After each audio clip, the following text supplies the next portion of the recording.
I'm Brian. I'm Jake. I'm Bethany. And this is Duck River Homestead. We are going on vacation, and it's important to be able to have systems in place to take care of your homestead. So today I'm going to teach Jake and Bethany how to take care of the homestead and take care of the livestock.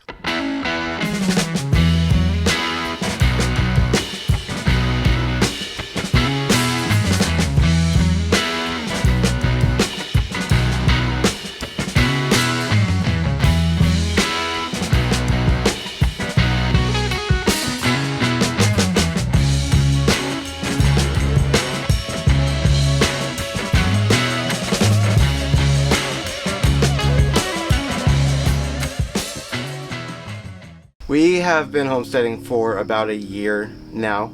Technically, I've been doing it for longer, but we've been on the property for a little bit over a year. Before that, we had chickens, I'd been starting a garden, building out the infrastructure for the property, but that was a couple of years before we actually moved on. When we moved here, we had already had chickens. We got pigs almost immediately when we moved here, and every day we were doing things manually. We were carrying buckets of water, we were carrying buckets of feed, and it was a lot of work. We'd learned over time from hearing from other people, if you want to be able to ever go on vacation, make sure you have systems in place. And so what we were able to do is figure out what worked for us, and we've gone through, you've probably seen the discards of all the feeding systems that we've had. We went through, 5 or 6 different feeding or watering systems, and we figured out what actually worked for us. And the idea is, if you have your systems in place, you're able to hand off your homestead to somebody else for them to be able to watch, right? So we need to be able to have our watering in place, we need to have our feeding in place, and then notes, I guess, on how to take care of it. So that way when a friend comes over and watches it, they know exactly what to do. Said friends. Yes, or cousins. Yeah.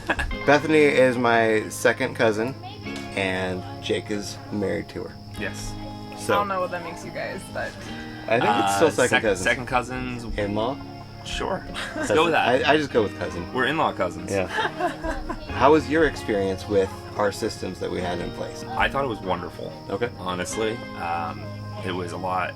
I don't want to say easy because it's not easy, but it was easier than I thought it was going to be. Mm-hmm. Like you had talked earlier about getting your feed in place and water and everything, and I was, in my mentality, it was the old school walking up with a bucket of slop and throwing it to the pigs and everything like that.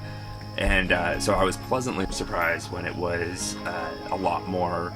It was manageable. Yeah, it was manageable. Yeah. We took a walk around the property, made sure everything was good, and collected the eggs, which was a lot of fun and delicious. Right. And yeah, I thought it was really enjoyable. But it wasn't something that we had to come here a week in advance and learn everything and practice it every single day. It was something that you guys were able to walk across the property on. You came back and said, these are the things we need to do, and then we could all do them, and the kids could do them too. Yep. Which is, that tells you how manageable it was. Yeah, and they were able to get over their fear of the chickens quite quickly and go get the eggs by themselves and all that stuff. Yeah. I think that the one part that they can't do is they can't, unload the big barrels of pig feed, and they can't drive the tractor to load the big barrel of water. A couple things that do require a little bit more work. The day before we got back from our vacation, or our time away from the homestead, Jake did need to bring the water over and refill the IBC tote. And one thing that I could have done is I could have taken my 50-gallon barrel of water, a couple of trips, and fill it up all the way up to the 300 gallons. That would have worked. I figured it would be about enough time, and he's capable on the tractor. If your visitors or if your homestead helpers, if they don't know how to use a tractor or you don't trust them with the tractor, take the extra precaution to make sure you have all the water that they need for the entire time you're gone, or take the time to train them to drive the tractor. They're easy to drive. They're slow, and you can do a lot of damage with them, but it's easy enough to do. What was your hardest part of walking away and taking time off from the homestead? So I'd say the hardest part of leaving the homestead is missing the animals, because you get used to seeing them every day, and they come up and they run up to see you and they follow you around. And not being around to have that, it's like you miss your pets, right? And same with having the livestock. Even though they're livestock and they're here for a purpose, and that purpose is to go away and become food, I still miss the pigs. The chickens, they stick around a little bit longer, you know, give eggs and whatnot. I'd say the hardest part is missing the animals. And then also, you know, you watch the weather come in, you're like, okay, it's going to be freezing, and I'm not there to make sure the chicks are alive still, you know, and things like that. And being able to trust that, you know, whoever's watching your homestead is smart enough to, you know, to not let anything die, you know. All animals are accounted for. Yeah, exactly. We did have to buy a couple to replace them, but, you know. What was the hardest part of watching the homestead? I can't think of anything that was I found challenging or difficult about it. Mm-hmm. It actually more like eased my mind, because when I think about homesteading in the future, I've often wondered, can we leave it? Right. Like, I've heard from people, especially who own cows, Oh, right. where they like have to be there every single day. Mm-hmm. So coming to the homestead and seeing different animals and seeing that there can be systems put in place to make it so that you're able to leave was very encouraging to me. Mm-hmm. And I mean, I didn't have to do like the pig's water like you did, Yeah. so I mean, maybe that was the hardest part. Yeah, I enjoy driving the tractors and heavy equipment, so like it was probably my favorite part, honestly. Right. With the systems that you have in place here, it worked very well, went very smoothly. It kind of like, it made me more excited for our future when we plan on homesteading and having, you know, these similar animals and I mean, I now know what to look for, you know, a watering system and a feeding system. And I think it's maybe a time management thing also, because that was something added into our day that we don't normally have in our day. And so we needed to figure out, like, okay, we need to set aside time to go collect the eggs and to go feed the pigs. That wouldn't normally be in our day. So, like, you know, adjusting your schedule and recognizing that. But again, I wouldn't say that it was hard as much as just something new for us. Yeah. And honestly, that is something that I look forward to every day of my daily walk around, to check to see if anything needs to be done. And sometimes it's just like 5 minutes and yep, everything's there, everything's good. And sometimes it takes 30 minutes to, you know, go, well, or an hour to go grab the water and refill it and all that stuff. But that's like once a week that I have to do that. And was fun on the playground. So how long did it take you to put all those systems in place? Like timeline, but then like practically speaking, like hours of manual labor to do it. Right. Our first pigs that we had, it was 100% manual the whole entire time. So carrying buckets of water, that was from October of 2022 to April of 2023. It was carrying buckets of water every day, filling the feed trays twice a day, and that was 100% manual. With the chickens, it was more automatic from day one. So we knew that we weren't going to be here, so we needed to be able to let the chickens in and out, so we had an automatic chicken door. We didn't have to do anything. We could be gone for a week. It had access to water, it had access to feed. So that was automatically from day one. I knew we just needed to have an automatic feeder and an automatic waterer. And you go to Tractor Supply, that's pretty much all they sell, is it automatically feeds. Once we built this system in, we added the rollout nesting box. which is so cool. Right. That was awesome. Yeah. I loved being able to walk outside and just open the lid and like there they are. Exactly. I think the kids though liked it when they didn't all lay there though, and Yes. then they had to go inside and go Yes. search Yes. for them.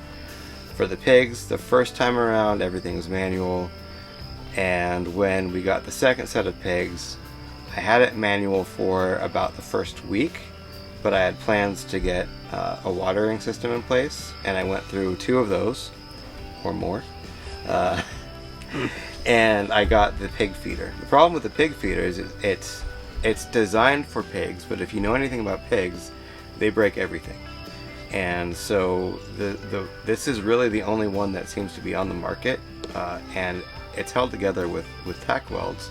Tack welds don't hold up well to pigs, so we had to drill through all of the tack welds rivet everything, and it was a couple hours worth of work to do that, right? So it was well worth it to actually make it work. So now we feed them every 2 to 3 days, sometimes every 3 days. We went through a 50-gallon water container, and we built that up onto stilt, and that worked great. But it was only every like 2 or 3 days that it would last. So I got the IBC tote on sale for like $70, which was great, which is less than I paid for the 50-gallon bucket. Now I just have to do that every about 5 days, which is great.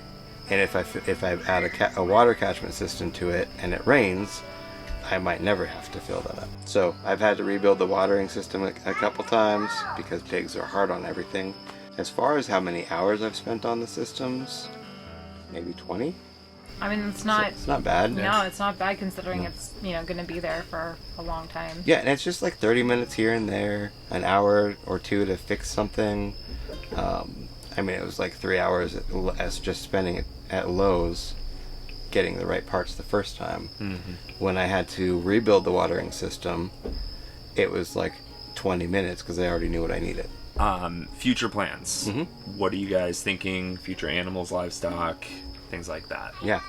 I think the next livestock we're probably going to get is cattle. There's a few things that we need to do first before we get cattle. Okay. And that is we need to make sure that our systems are already in place before we get the cattle, because they're such big animals, mm-hmm. and they can easily knock over temporary infrastructure. Mm. Yeah, I think cattle is the next step. I'm really focusing on building our house next, and I might not even be able to focus on cattle for a little bit. So. Gotcha. Now, house comes first. Will it be milk or meat cows? These are purely meat cows. Okay. Because dairy cows require additional infrastructure, like a milking room or things like that. You can technically take your milking stool to every cow in the morning. Yeah. And then in the evening. That's not a system. Yeah. It's not a backwards. system. Hazel wants a dairy cow, and maybe when she's about 12-ish and can commit to, I'm going to do this every day. Mm-hmm. That's not happening right now. Mm-hmm. That's just not going to happen. So, if you want to learn more about how we're building our house debt-free with cash, click on this video over here. Jake and Bethany, thank you so much for joining us. Thanks for watching the Homestead. Thank you for having us. And can't wait to have you guys back. Sounds good. We look forward to it. Yeah.